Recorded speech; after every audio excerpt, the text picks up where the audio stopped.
estamos dando el tema sobre andando como se debe.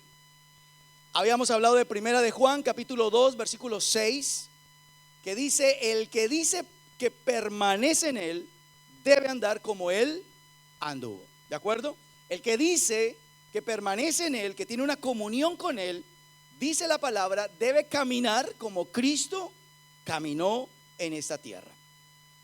Estuvimos hablando sobre la mansedumbre, que fue una de las primeras características. Explicamos qué era, cómo había que aplicarla. Muy importante, si usted no estuvo, que por favor escuche la charla, porque va a servirle de complemento a todo lo que hemos visto. Pero ahora vamos a ver otra característica de cómo Cristo caminó, y está en Mateo capítulo 11, en el versículo 29. Mateo capítulo 11, verso 29. Yo veo a algunos como con saco. ¿Está haciendo calor? ¿Está haciendo calor con saco? Afuera me imagino que está haciendo frío. Y otros que tienen el termostato, pero mal. Bueno, Mateo capítulo 11, versículo 29, mire lo que dice: llevad mi yugo sobre vosotros y aprended de mí, que soy manso y humilde de corazón, y hallaréis descanso para vuestras almas. Vamos a orar. Padre, hoy te damos gracias por este tiempo que nos das. Te pedimos, Espíritu Santo, que nos hables y nos enseñes a través de tu palabra, que no solamente podamos saberla, sino entenderla para ponerla por obra, Señor, y que al salir de este lugar salgamos con más de ti, con menos de nosotros, en el nombre de Cristo Jesús. Amén y amén. Jesús dijo: yo soy manso y humilde de corazón. La segunda característica recomplicada en la naturaleza del ser humano es la humildad, porque entendemos de manera diferente o de maneras más raras lo que es la humildad realmente. Pero en términos generales, le voy a decir, en términos generales, la humildad es la virtud que tiene una persona para entender cuáles son sus limitaciones y actuar conforme a ellas. Se lo vuelvo a repetir. En términos generales, la humildad es la virtud que tiene una persona para saber cuáles son sus limitaciones y actuar conforme a ellas. Esa es la parte de términos generales. Pero ahora les voy a enseñar la parte bíblica. ¿De acuerdo? Todo lo que les voy a enseñar hoy sobre la humildad tiene que ver con la parte bíblica, lógicamente. Bíblicamente, para nosotros lograr eso, de entender nuestras limitaciones y trabajar conforme a esas limitaciones, va a depender directamente de quién es Dios para usted y quiénes somos nosotros. ¿De acuerdo? Para yo entender mis limitaciones, es natural que yo tenga que conocer y entender quién es Dios, cuál es el papel que juega Dios en mí y en mi vida, y entender quién soy yo. Y de esa forma es que nosotros podemos ubicarnos en el concepto de qué es la humildad. Ahora,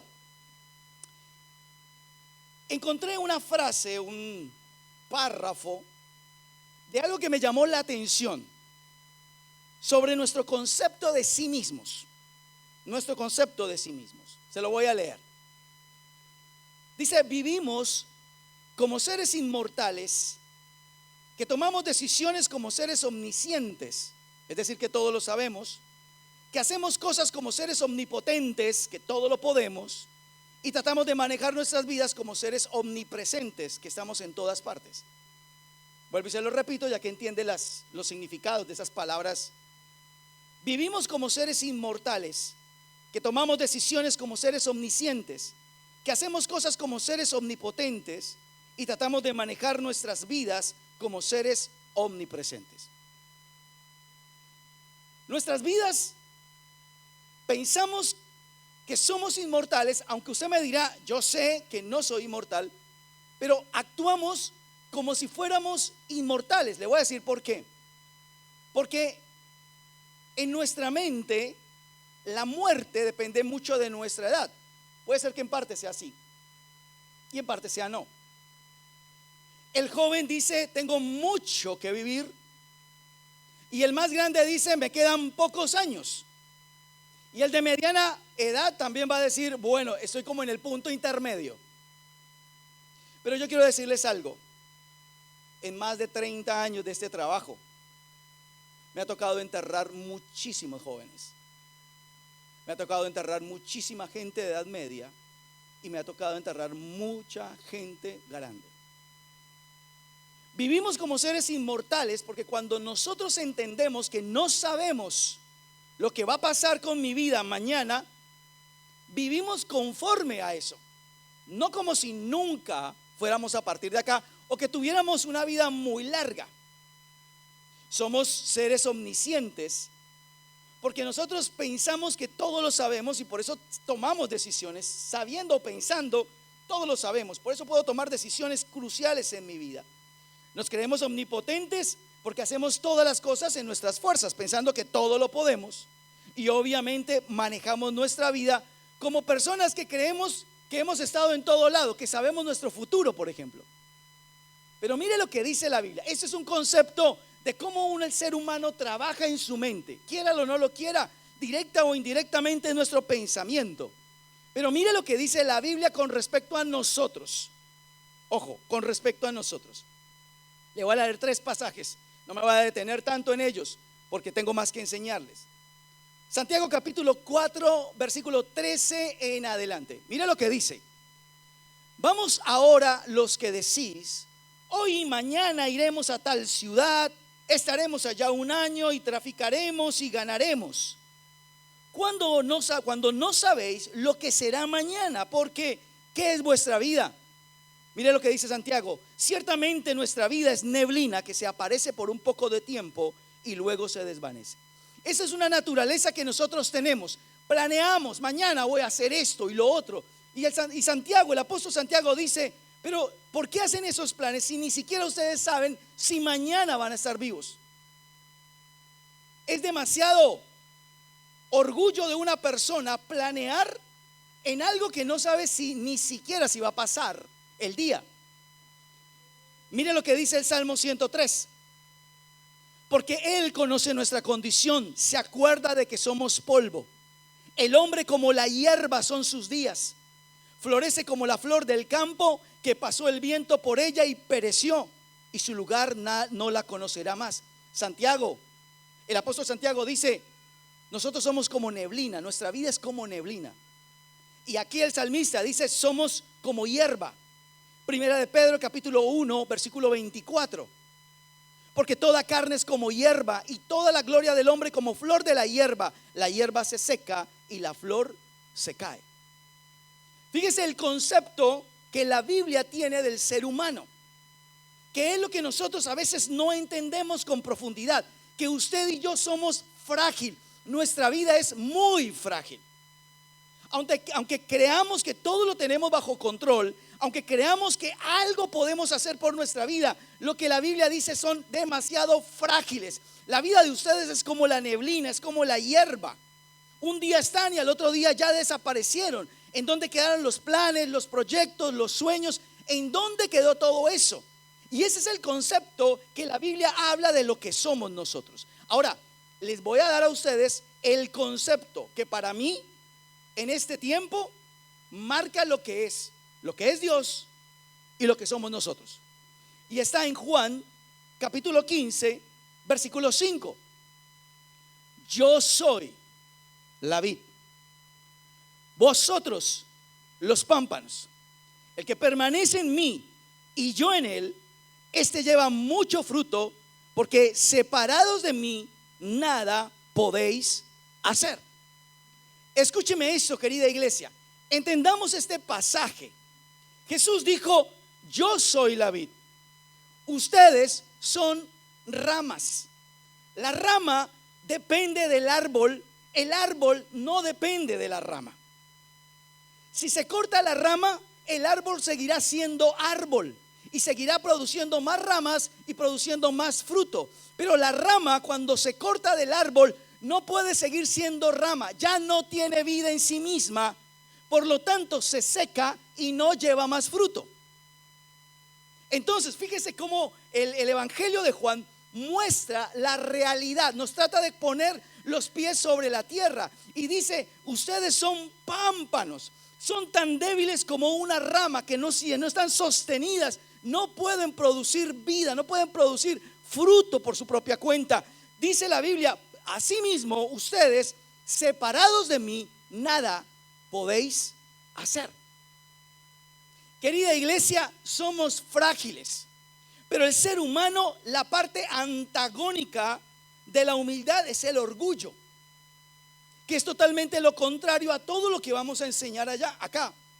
El orgullo es la parte más fuerte del ser humano, porque el orgullo te hace sentir que no tienes limitaciones, que eres omnisciente, que eres omnipotente, que todo lo sabes, que todo lo puedes decidir. Ese es el orgullo que a nosotros nos llena de problemas con respecto a la humildad. Ahora, recuerde lo que Jesús dijo: yo soy manso y humilde de corazón. Así que Jesús dejó una cosa clara: la humildad no tiene nada que ver con una postura corporal. No significa las cosas materiales que tengo, ni tampoco la humildad significa el rostro que pongo. Jesús mismo dijo: yo soy humilde de corazón. No soy humilde por mi ropa, no soy humilde por lo que tengo, donde viví o la familia que tengo. No soy humilde por eso. Jesús decía: soy humilde de corazón. Entonces, por eso, escúcheme bien, la humildad se convierte en la base del caminar de Jesús, y es exactamente lo mismo que Jesús quiere que nosotros andemos. Pero escúcheme bien, para ir un poco más profundo, obviamente voy a seguir enseñándoles cosas, pero yo quiero que usted entienda esto. Jesús, el Hijo de Dios, Dios mismo, entendió lo que significaba la humildad. Vuelvo y le repito: Jesús, que era Dios mismo, entendió lo que significaba la humildad. Imagínese cuánto más usted y yo necesitamos de entender en esta mañana lo que significa la humildad. Vuelvo y le repito: no es ni la ropa, no es la postura corporal, no es el rostro que usted ponga, es el corazón donde nace realmente la verdadera humildad. ¿En dónde empieza la humildad? Cuando entendemos eso: ¿quién es Dios y quiénes somos nosotros? Es así de sencillo. Ahí es donde empieza la humildad. Porque cuando usted tiene la idea, y eso es lo que yo quiero en esta mañana o en esta tarde transmitirles a ustedes, que entiendan es: nosotros somos ramas, no somos el árbol. No somos el árbol. Usted y yo no podemos producir por nuestra propia cuenta. Nada lo podemos hacer. Ni siquiera la vida. Un día yo les decía a ustedes: ni siquiera la vida usted puede decir: mañana voy a decidir vivir porque tengo mucho que hacer mañana. Ni siquiera usted y yo podemos tomar esa decisión. Nosotros nos hemos creído en nuestra naturaleza que todo lo podemos, que todo lo sabemos, que todo lo entendemos, y no es cierto.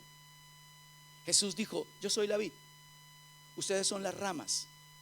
Si ustedes permanecen en mí, si ustedes continúan pegados a mí, ustedes van a dar mucho fruto, pero separados de mí, nada podéis hacer. Y tal cual como les estoy enseñando, Jesús no fue muy intencional cómo hizo esa comparación entre la vid y el pámpano, y entre él y nosotros. Porque una rama es tal cual, así tal cual, de cualquier árbol. Una rama depende del árbol. El árbol no depende de la rama, jamás. Esa es la fragilidad de nosotros a nivel de nuestra vida. Ahora, ¿cómo Jesús vivió esa humildad? ¿Cómo fue la humildad de Jesús? Porque aquí hay que entender, bueno, si no es el rostro, si no es la posición corporal, si no es las posesiones, entonces, ¿en dónde está la humildad? ¿Cómo la demostró Jesús? Y hay un pasaje que les he enseñado varias veces y que hoy lo voy a volver otra vez a retomar, porque me parece que para mí está resumida la humildad de Cristo en este pasaje, y lo vamos a estar estudiando por pedazos para que podamos entender varias cosas. Filipenses capítulo 2, en el versículo 5 en adelante, dice: haya pues en vosotros este sentir, este pensamiento, esta actitud que hubo también en Cristo Jesús, el cual, siendo en forma de Dios, no estimó el ser igual a Dios como cosa que aferrarse, sino que se despojó a sí mismo, tomando forma de siervo hecho semejante a los hombres, y estando en la condición de hombre, se humilló a sí mismo, haciéndose obediente hasta la muerte y la muerte de cruz. Por lo cual, debido a esto, por lo cual Dios también le exaltó hasta lo sumo, a lo más alto de lo alto, y le dio un nombre que es sobre todo nombre, porque en el nombre de Jesús se doblará toda rodilla de los que están en los cielos, en la tierra y debajo de la tierra. Es un pasaje muy significativo de la humildad, muy significativo. Volvemos y se lo voy a repetir para que usted cada vez me entienda más a lo que yo quiero decirle. Recuerden que Jesús era Dios, Dios mismo. Siempre recuérdelo, porque va a ser importante que usted y yo lo recordemos siempre. Mire la primera parte. Dice en el versículo 6, el cual siendo en forma de Dios, no estimó el ser igual a Dios como cosa que aferrarse, sino que se despojó a sí mismo. Jesús era Dios, y dice que no le interesó el ser igual a Dios como algo para agarrarse, para afianzarse, para no soltar, sino que dice que se despojó de ser Dios. Ojo, de ser Dios, el Dios eterno. Él se despojó de su naturaleza para convertirse en hombre, también siendo obviamente Dios, convirtiéndose en hombre. Pero yo quiero que usted entienda esto. Dice que no se aferró, sino que se despojó. La humildad, querida iglesia, tiene que ver con esas dos acciones. No se aferró, sino que soltó. La humildad no es de aquel que se afianza, no es de aquel obstinado, no es de la persona orgullosa, no es la persona que dice, es que así me criaron, es lo que yo pienso, es mi carácter, es mi manera de hablar, es mi manera de reaccionar, es mi manera de pensar. Eso no es humildad. Lo que la Biblia marca es que ese es el antagónico de la humildad, el orgullo, la obstinación, la necedad. Jesús no se obstinó en ser igual a Dios. Jesús no se aferró, no se agarró a ser como Dios, sino que se despojó. Escúcheme bien, la humildad tiene que ver con soltar, con morir. Tiene que ver con aquellas cosas que tú tienes que decir en algún momento, tengo que soltar, no llenarnos de orgullo. Es lo que yo siempre he dicho con respecto a las parejas. La gran mayoría de parejas cuando pelean por orgullo, porque no quieren ninguno ceder por orgullo propio. Nosotros los seres humanos, nuestra naturaleza no es la humildad. Por eso Jesús tuvo que convertirse en una persona humilde para entender y para que nosotros entendiéramos lo que Él busca de nosotros. Entonces, lo que la Biblia dice es, Jesús no se aferró a algo. ¿Cuántas veces usted se ha aferrado a un sueño? ¿Cuántas veces usted ha dicho, así va a ser y va a ser, así medio mundo me diga que no? ¿Cuántas veces usted se ha aferrado a un sueño? ¿Cuántas veces se ha aferrado a una manera de pensar? ¿Cuántas veces se ha aferrado a algo en su vida, a su carácter? Se ha aferrado a eso para no soltar. Porque muchas veces uno dice, si suelto, como que me convierto en débil. Como que las otras personas o la otra persona o mi cónyuge o las demás personas se van a aprovechar de mí porque cada vez yo suelto. Y escúcheme, Jesús mismo siendo Dios no se aferró a su figura como Dios, sino que dice la Biblia se despojó, soltó como humildad. Ahora mire lo que dice Juan capítulo 12 versículo 24. Juan 12, 24. De cierto os digo, que si el grano de trigo no cae en la tierra y muere, queda solo. Pero si muere, lleva mucho fruto. Fíjese la contrariedad de Jesús frente a las normativas o naturaleza del ser humano. El ser humano dice, si quieres vivir, tienes que vivir. Pero Jesús dice: ¿quieres vivir? Pues tendrás que morir para vivir.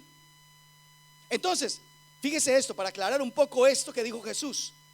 Jesús básicamente decía eso: un grano o una semilla, cuando cae en la tierra, produce un proceso normal.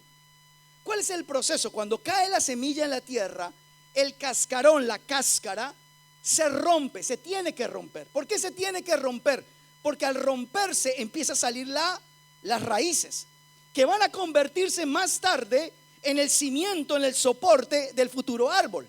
Entonces esas raíces crecen, el árbol empieza a crecer y más tarde el árbol produce un fruto, resultado de lo que la semilla produjo. ¿Qué significa? Morir, se rompió, murió.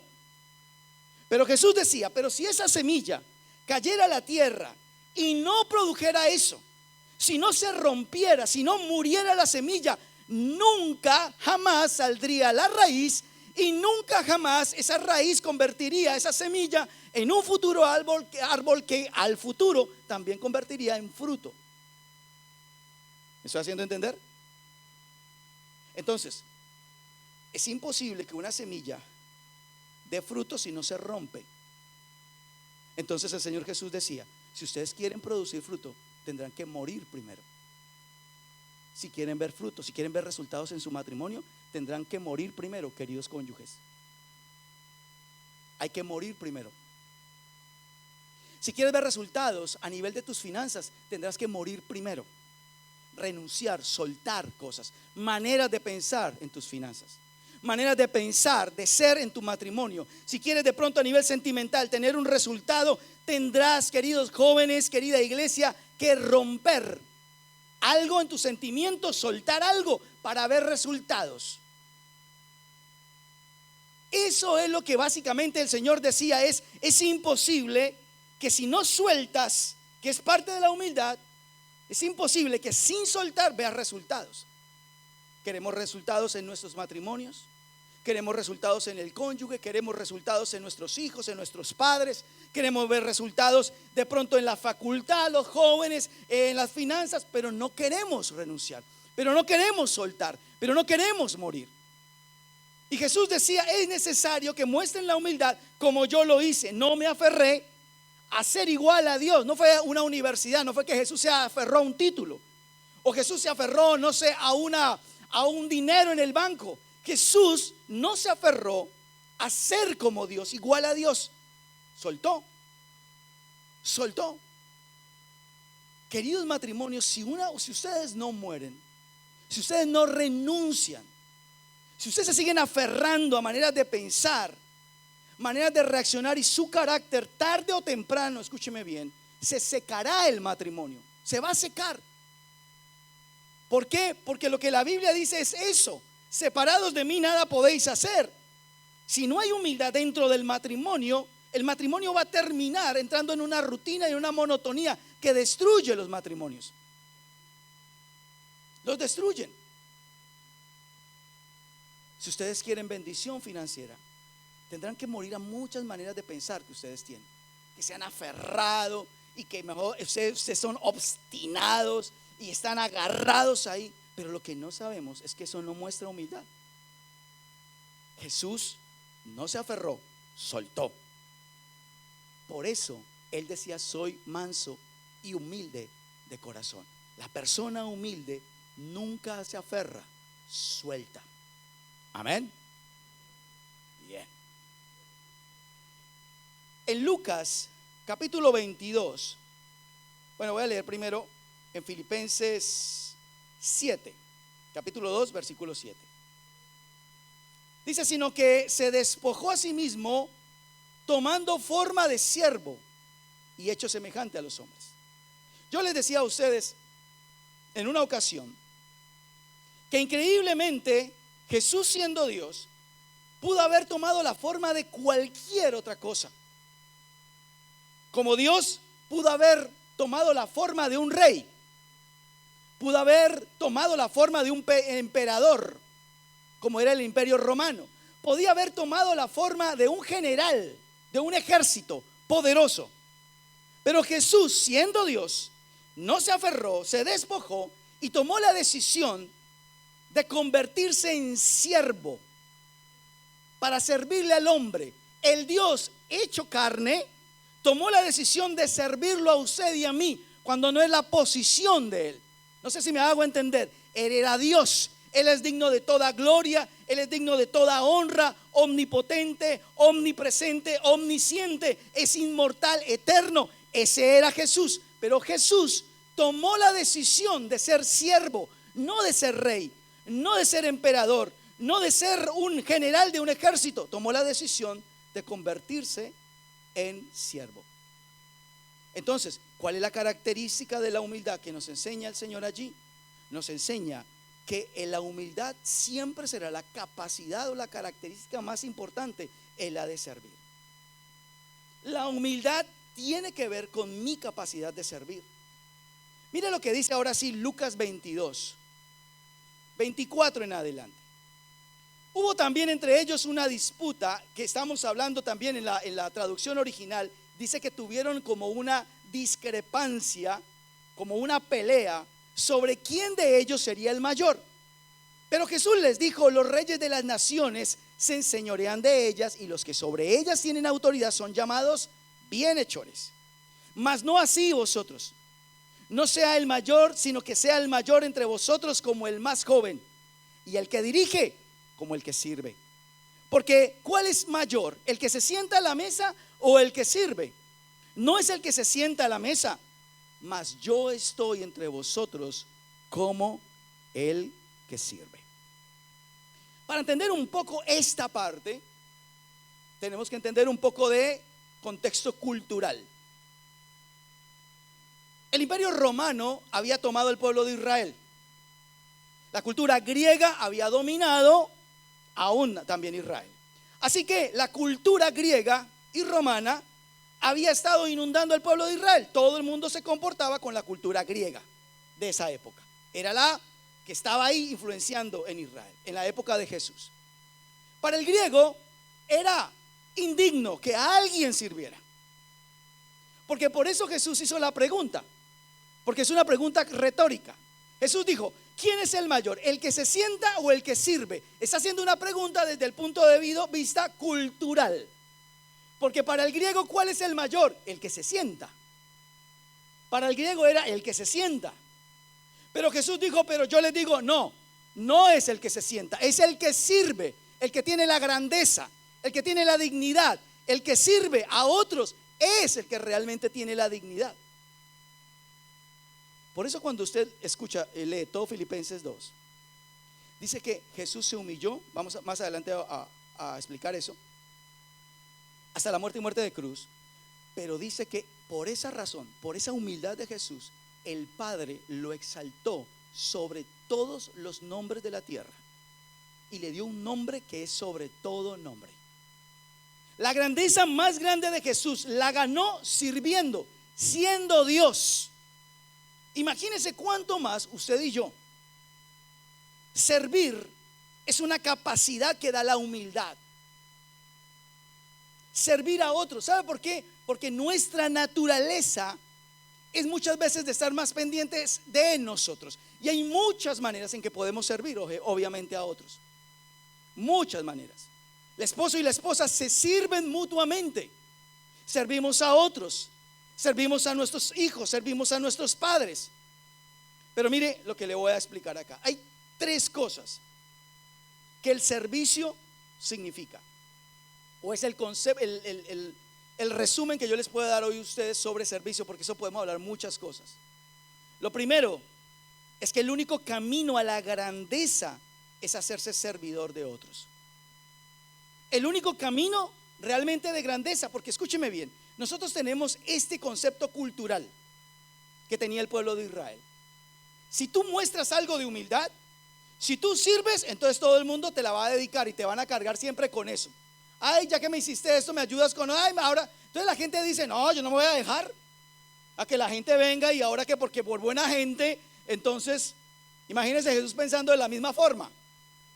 Pero nosotros tenemos ese concepto, que la humildad tiene que ver con el trapo con que estamos limpiando el piso, que todo el mundo pasa por encima, como bajeza, Como sirva, pero no tanto, hermano, porque pasan por encima suyo.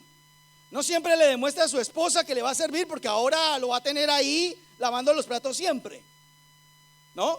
Entonces el hombre, nosotros con el concepto de no, o sea, soy el hombre, ¿no? Ya todo no puede ser que mi esposa tenga la razón. Entonces nuestra humildad es muy limitada. Pero escúcheme, cuando una persona sirve, cuando una esposa sirve a su esposo, cuando un esposo sirve a su esposa, cuando alguien sirve a otros, hay grandeza en eso. Escúcheme bien, tú no pierdes la autoridad, la ganas con el servicio, no con el servilismo. Ojo a lo que le estoy diciendo, le estoy explicando lo que es servicio. No es servilismo, no es convertirme en el mayordomo, que a todo el mundo le digo que sí. No es eso. Es servir a otros entendiendo que la grandeza para Dios está ahí, en servir a otros. Hay gente que dice, no lo hago porque de pronto servir a otros o estar pendiente de la necesidad de mi esposa, de pronto se termina como amañando con eso. Queridos esposos, la autoridad uno la gana en su casa así, con un espíritu humilde de servicio. No te pone de trapo. En un trabajo, en el estudio, en cualquier área que nosotros nos desempeñemos, siempre estamos pensando en el servicio como la mayor grandeza delante de Dios. Lo segundo es que el servicio a veces es sacrificio. Aquí les voy a adelantar una cosa, queridísimas parejas. A veces yo escucho hombres o mujeres, y los jóvenes me ponen atención para que aprendan de una vez. Dicen, es que a ella se le olvidó lo que yo sacrifiqué por ella. Renuncié a mi carrera, renuncié a mi familia, todo lo que he hecho por ella, ¿no? Entonces había una pareja y me estaba diciendo eso el muchacho, y diciendo, ella se le olvidó lo que yo hice por ella. Yo renuncié a mi carrera para que ella continuara. Yo yo sacrifiqué.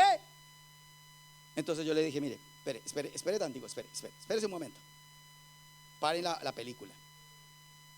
Le dije, tú estás hablando de sacrificio. Yo lo que estoy escuchando es que tu esposa tiene una deuda contigo. No fue un sacrificio. Porque cuando el sacrificio lo cobras, ya no es sacrificio.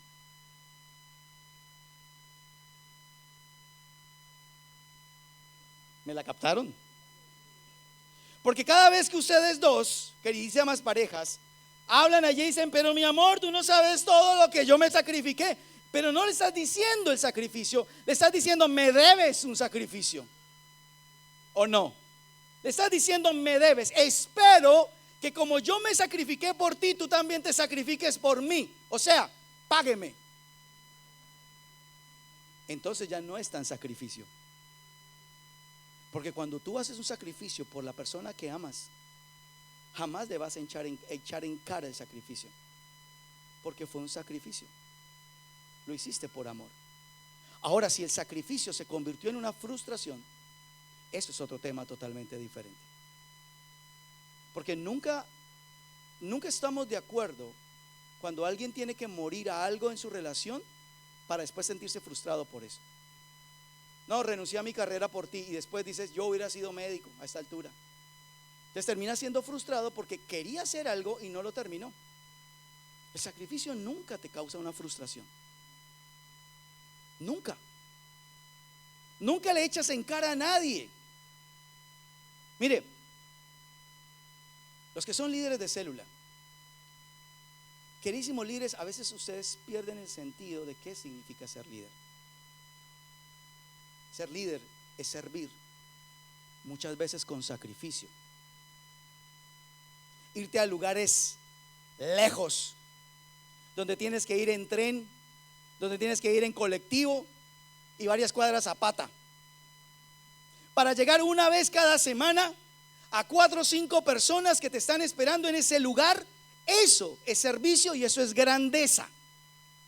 Pero El sacrificio se termina, ojo, queridos líderes, cuando usted le recalca y le restriega en la cara a sus discípulos que todo el sacrificio que hago yo por ustedes de venir hasta aquí, pues obviamente el tema ya cambia, no es sacrificio. Grandeza, la grandeza del servicio es cuando hay sacrificio.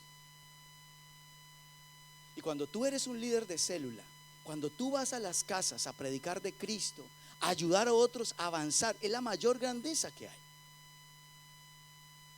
La persona que se queda solamente esperando que le den, no es una persona que realmente tenga la característica de servir. Espera es que le den. Hay momentos donde uno recibe y hay momentos donde Dios le permite a uno dar. Ese es el servicio, escúcheme bien, esa es la grandeza, ese es el sacrificio que uno hace. Sí, a veces uno hace incluso por la pareja sacrificios, por su esposa o su esposo, sus hijos sacrificios, pero no es el sacrificio que te manda a frustrarte, a sentirte mal, sino es el sacrificio que te agrada, que dice: lo hice por amor a mi familia y me encanta el sacrificio que hice. Pero cuando tú cobras el sacrificio, ya no es sacrificio. Lo que estás haciendo es cobrando una deuda. Es así de sencillo. Así que parejas, ojo cuando ustedes hablan. Y escúcheme bien, queridas parejas, y todos, no se vaya a perder el próximo sábado, porque la siguiente característica es brutal. No les digo más. ¿Sábado? ¿Dije sábado? Bueno, entonces vengan el sábado. No era para saber si estaban atentos. Bien, en la jugada. Y tercero, el servicio a los demás es servicio a Dios. O sea, yo quiero que usted entienda esa parte. Jesús, su humildad lo lleva a juzgar de la misma manera. Cuando uno sirve a su familia, a su esposo o a su esposa, está sirviendo a Dios. El apóstol dice: cuando ustedes hagan algo, háganlo como para agradar a Dios, no para agradar a los hombres. Cuando tú sirves, cuando tú vas a la célula, el líder, no es para que, oiga, pero el pastor nunca me ha dado un aplauso por todo el sacrificio que yo he hecho. No, cuando uno hace algo para los demás, uno sabe que su grandeza no está en lo que los hombres le pueden dar esa grandeza, está en que uno realmente lo haga para Dios. Todo lo que usted haga por los demás, aún por sus hijos, por sus papás, por su esposa o esposo, por otras personas, todo eso es algo para Dios. Dios lo toma como para Él. Lo estás haciendo para mí. Aunque usted y yo lo hacemos para otros, el Señor lo está tomando. No solamente lo está haciendo para otros, directamente lo está haciendo para mí. Esa es la grandeza, escúcheme bien, del servicio. Ahora, a veces la gente dice: no, es que no tengo nada que hacer en la iglesia. Es porque usted no ha preguntado. Acá a veces hay desfile, pasan los de Ujieres. Necesitamos gente de Ujieres, necesitamos gente de mantenimiento, necesitamos gente de protocolo. Y la gente solamente escucha: oiga, ¿no hay nadie que ayude? Uy, qué cosas. La gente sí es muy egoísta, falta de humildad. Hable con su líder, diga qué hay que hacer y le van a decir una cantidad de cosas que hay que hacer. Pero como varios, ¿no? Perdón, de una vez me desahogo. Pero como varios dicen: yo, pastor, yo le hago. Y cuando uno dice: bueno, listo, venga, no tengo tiempo. Entonces, ¿para qué dijo? A veces es sacrificio, a veces nos toca con el tiempo, a veces nos toca quitar muchas cosas. Eso es realmente el servicio. Cuando el servicio te es fácil, cuando tú haces las cosas sin sacrificio, normalmente no puede ser el servicio que uno quisiera. El verdadero servicio muchas veces se hace con mucho sacrificio. Mucho sacrificio. Por el bienestar de otros, por el amor de otros. Ese es el sentido de caminar en Cristo. Ahora, la última parte, leyendo Filipenses 2, verso 8: y estando en la condición de hombre, se humilló a sí mismo, haciéndose obediente hasta la muerte y muerte de cruz. Lo último que Jesús nos enseñó con respecto a la humildad es que la humildad, ojo a lo que le voy a decir, la humildad siempre será obediencia. La humildad implica que dependemos de Dios. Como la rama depende del árbol, entendemos que dependemos de Él. Entonces, como dependemos de Él, obedecemos a lo que Él nos quiere decir. Si su voluntad es buena, es agradable y perfecta, entonces tenemos la seguridad que obedeciéndole a Él, todo nos va a ir bien. Porque dependemos de Él. Así como el árbol no necesita de la rama, pero la rama sí necesita del árbol, así nosotros también necesitamos de la voluntad de Dios. Ahora imagínese esto. Volvemos a la misma idea, porque me encanta que usted se vaya conmigo en esto. Y es: Jesús es Dios mismo. Y Jesús dijo: mi comida, lo que me da energía, lo que me encanta. ¿A cuánto les gusta comer? Claro. O sea, hay gente que le encanta comer. Está bien, bueno, no se excedan, pero les encanta comer. Y más cuando tienes hambre y comes con gusto. El Señor Jesús decía: me encanta, la comida que me encanta, que me gusta, mi comida favorita, la que me da energía, es hacer la voluntad del Padre. Ojo, ojo, ojo. La voluntad del Padre, y Jesús era Dios. ¿Para qué quería hacer la voluntad del Padre si Él era Dios? También podía hacer lo que se le diera la gana. Entonces, ojo a esto: si Jesús, siendo Dios, necesitó de hacer la voluntad del Padre, imagínense cuánto más usted y yo necesitamos entender, meternos en la cabeza que hacer la voluntad de Dios no es fácil. Yo se los dije la otra vez, no es fácil. Suena lindo decir: ay, yo quiero hacer la voluntad de Dios. Es lindo, suena re espiritual, pero no es fácil. ¿Por qué no es fácil? Por nuestra naturaleza de orgullo, de independencia, de omnisciencia, de omnipotencia que no tenemos. Por eso es difícil para el ser humano hacer la voluntad de Dios, entenderla. A veces hay que morir a mi propia voluntad para hacer la voluntad de Dios. Y esa es la parte que cuesta. No aferrarnos a nuestra voluntad, sino soltar. Eso es lo que realmente cuesta. Somos obedientes a la voluntad de Dios por lo que la palabra de Dios nos dice. Una predicación que usted escuchó el domingo en su célula, o de pronto un consejo que un pastor, un líder a usted le dijo. Esa es la parte más complicada. Yo pienso que la parte de las consejerías, lo más lindo es cuando la gente le acepta a uno el consejo y lo hace. Yo siempre he dicho algo y se los he enseñado a ustedes, y es: cuando usted está viviendo un problema o está en una situación, como usted está involucrado en la situación, no puede ser imparcial en la situación. Pero una persona que está viendo desde afuera la situación es más parcializada. O sea, es más imparcial, perdón, porque no está untada del problema. Y eso es uno, o es un tercero. Entonces, cuando vienen y me dicen las cosas, yo como no estoy involucrado en el problema, yo puedo ver bien lo que está pasando. Se lo digo. Pero usted es el que toma la decisión si quiere obedecer o no quiere obedecer.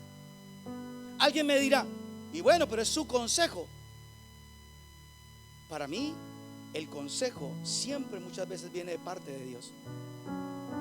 A menos de que usted le vea alguna cosa medio rara, donde yo le diga a usted, no sé, deje eso y déjeme 400,000 pesos. O sea, algo así que uno diga: a ver, este consejo está medio raro. Pero Jesús, siendo Dios, dice que fue obediente hasta la muerte. ¿Qué significa eso? Que la obediencia de Cristo no fue temporal, no fue a crédito, no fue por etapas. Que hay gente que dice: pastor, pero usted sabe que yo nunca, que yo siempre, jamás he hecho esto la primera vez. No, es que no tiene que haber una primera vez. Somos obedientes, caminamos siempre, hacemos la voluntad de Dios siempre. Esa era la comida favorita de Jesús. Era la milanesa con fritas Esa era la comida de Jesús, hacer la voluntad del Padre, ubicarse en la voluntad del Padre. ¿Qué es lo que el Padre quiere para mi vida? ¿Qué es lo que desea en mi vida? Señor, acá están mis sueños, acá está mi hogar, mi familia. ¿Qué quieres hacer? Porque tu voluntad es buena, agradable y perfecta. No hay errores en tu voluntad. Por eso Jesús dice que fue obediente hasta la muerte y muerte de cruz. Y debido a todas esas tres características que le enseñé de la humildad, dice que el Señor lo exaltó. Y usted lo lee en la Biblia muchas veces. ¿Qué dice la palabra? Dios exalta a quienes, a los humildes, no a los que van con agachados, no a los que tienen algún tipo de posesiones, no el que tiene una cara así como medio de santurrón. No, el Señor dice de los humildes de corazón, no los que se crean humildes. A ellos son los que exalta, a ellos es los que bendice. Pero dice, pero a los orgullosos los humilla. Los humilla. Hay una parte que a mí me encanta. Cuando Jesús decía: yo soy la roca, la piedra angular. Si alguien cae sobre esa roca, será desmenuzado, será quebrantado. Pero si la roca le cae encima, lo va a volver polvo. Seguramente usted lo ha leído y usted dice: bueno, trato de entenderla, se la voy a enseñar sencilla. ¿A las buenas o a las malas? Eso es lo que dice ahí. Eso es lo que dice. Querido amigo, a las buenas o a las malas, no se preocupe. Puedes caer sobre mí y ser quebrantado, ser corregido, ser guardado. Seguramente te van a causar lágrimas eso, pero en algún momento vas a salir adelante. Pero si no lo haces, te voy a caer encima, te voy a volver polvo. Entonces para mí siempre eso es un significado sencillo. El Señor dijo: a las buenas o a las malas. Hacer la voluntad de Dios por las buenas es mejor, porque después lo haces a las malas y terminas. Yo le decía a alguien, siempre le digo a las personas: mire, lo único que quiero, lo que uno quiere como pastor es que Dios los bendiga a ustedes. O que alguien aquí me diga enfrente de todos: pastor, es que usted un día se cobra las consejerías, no sé, por transferencia. Si a alguien yo le he cobrado, que me lo diga de una vez. A nadie. La gente se siente: pastor, ¿será que listo, ya de una vez o la próxima semana? Sabemos que es urgente, lo atendemos rápido. Nunca a nadie le he dicho: no sé, mi agenda está muy llena, por ahí hasta el 2025, por ahí. Pero el deseo de nosotros es que a ustedes les vaya bien. Ese es el único deseo de nosotros. Y a veces escuchar el consejo implica a veces lágrimas, a veces implica renunciar, a veces implica todo ese tipo de cosas. Pero es lo que Dios pide de nosotros: obediencia. Entonces, fíjese que Jesús dijo: soy manso y humilde de corazón. De corazón. Usted ve a Jesús y a Jesús no lo pasaban por encima. Jesús era humilde, era manso, pero no menso. No se dejaba pasar por encima. Jesús, cuando había que hablar fuertecito a alguien, le hablaba. Y eso no le quitaba la humildad. Porque humilde no es: mi amorcito, yo te amo mucho, te puedo lavar los platos. No, o sea, eso no es humildad. No es humildad. Jesús nunca habló de esa manera. Jesús, al que tenía que hablarle, le hablaba, y se lo hablaba fuerte. Y al que le tenía que decir hipócrita, se lo decía de frente y sin anestesia. Nunca perdió su humildad por eso. Entonces la humildad no tiene nada que ver en la forma física, la manera que tú haces, no tiene nada que ver con eso. Podemos ser nosotros, pero ser siempre humildes. Hoy lo que usted tiene que decirle al Señor es: Señor, yo necesito morir a mi orgullo, a mi obstinación, a mi necedad que no me deja caminar en humildad. Hoy necesito morir, Señor, a muchas cosas en mi vida que siempre me he aferrado a ella. ¿Cuántas cosas, querida iglesia, usted se ha aferrado hasta el día de hoy? Y no, por más hermano que se la canten, usted cree que lo que dice o lo que piensa o lo que hace está bien. Con necedad está haciendo las cosas. Y por más que su cónyuge le dice: mi amor, pero es que está, no, que no, que no, y se sostiene ahí, ni siquiera escucha a su cónyuge. Porque pensamos es soltar es debilidad. No, soltar es de humildes. Aferrarse es debilidad. El mayor no es el que se sienta en la mesa, el mayor es el que sirve. Y la humildad tiene que ver con la obediencia, con hacer la voluntad de Dios. Yo sé que me entienden, porque es linda la voluntad de Dios. Hacer la voluntad de Dios es linda. Lo lindo es cuando le toque a usted hacerla, porque va a involucrar muchas cosas. Así que vamos a pedirle a Dios en esta hora que el Señor haga eso. ¿De acuerdo? Quiero que se ponga en pie donde usted está.